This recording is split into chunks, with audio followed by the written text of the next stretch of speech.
Gaslighting, the mechanics of manipulation and how it warps reality. What if I told you that everything you thought was true might not be? That your memory, your perception, your reality itself could be twisted, bent, manipulated. You'd probably dismiss it at first, but that's the most terrifying part of gaslighting. It begins slowly, quietly, subtly. Until one day you're staring in the mirror wondering, am I going crazy? This is the dark psychology of gaslighting, the mechanics of manipulation and how it warps your reality. And once you understand how it works, you'll never look at certain conversations the same way again. Gaslighting is a form of psychological manipulation in which a person or group plants seeds of doubt in someone's mind, intentionally making them question their own memory, perception, or sanity. It's not just lying, it's weaponized deceit. It's not just criticism, it's strategic confusion. The term comes from a 1944 film called Gaslight, where a husband slowly manipulates his wife into believing she's going insane. He dims the gas lights in their home, and when she points it out, he tells her she's imagining it. Over time, she begins to doubt her senses. That's gaslighting at its core, not just denying the truth, replacing it with a false narrative so persistent it becomes reality. But why does it work? Why do smart, strong people fall into its trap? Trust as a weapon. Gaslighting often happens in close relationships, romantic partners, families, even workplace dynamics.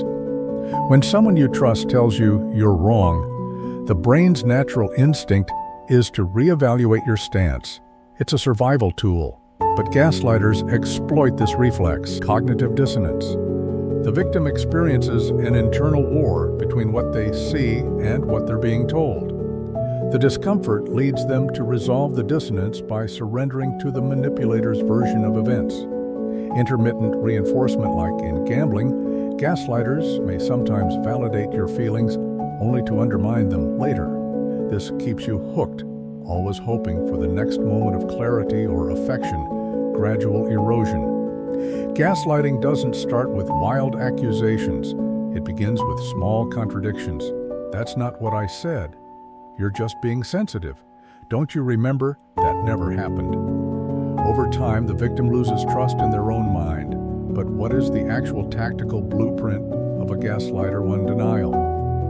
Even when caught red-handed, they'll deny it. I never said that. You're making it up.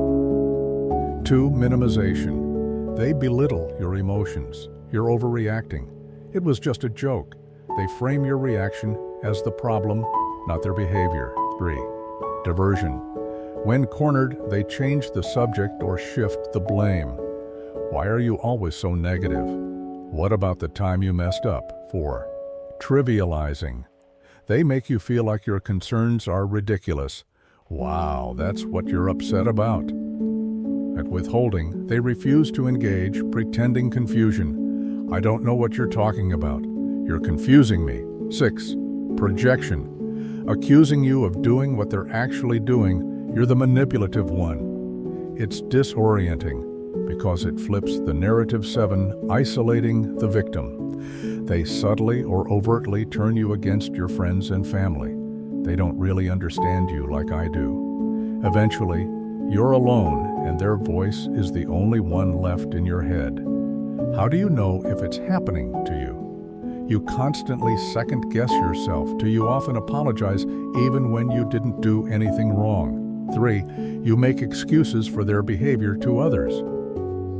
You feel confused, anxious, or like you're walking on eggshells. 5, you've started to believe you're too sensitive or dramatic. 6, you used to be confident, but now you feel unsure about everything. This is the psychological erosion of self. The worst part?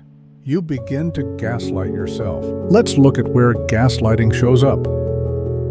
Romantic relationships. A partner cheats, but convinces you you're paranoid. They lie, then blame you for not trusting them. Eventually, you stop confronting them altogether. Families. Parents deny past abuse. Siblings rewrite family history to suit themselves. You always were the difficult one, they say. Workplace gaslighting. A boss denies promising a raise. A colleague takes credit for your work and makes you feel guilty for making a big deal. Cultural or societal gaslighting. Marginalized groups are told their experiences aren't real or that they're too sensitive. Historical facts are rewritten. Entire populations are manipulated through media or politics. Gaslighting is not just psychological manipulation, it's psychological damage. Long-term exposure can lead to anxiety and depression, PTSD or CPTSD, loss of self-esteem, chronic guilt or shame, identity confusion, emotional numbness, dissociation or depersonalization, the scariest part. Many victims don't even realize it was abuse until years later. They just thought they were too emotional, that they were the problem. Escaping gaslighting starts with awareness. Here's how to begin reclaiming your mind. 1. Document everything. Keep notes of conversations, emails, messages. It helps you trust your reality again. 2. Set boundaries. Gaslighters hate boundaries because it limits their control. Hold firm. 3. Rebuild your support system. Reconnect with trusted friends or family. Outside perspective is key. 4. Therapy. Helps. Trauma-informed therapists can help you untangle the web of manipulation and rediscover your sense of self. 5. Self-validation. Practice saying, I know what I felt. My emotions are valid. I'm not crazy. Gaslighting isn't just a toxic behavior. It's a violation of reality. But once you see the mechanics behind it, you can't unsee them. And once you reclaim your voice, your story, your truth, you become someone who can never be silenced again. If you've ever been gaslit, this is your reminder.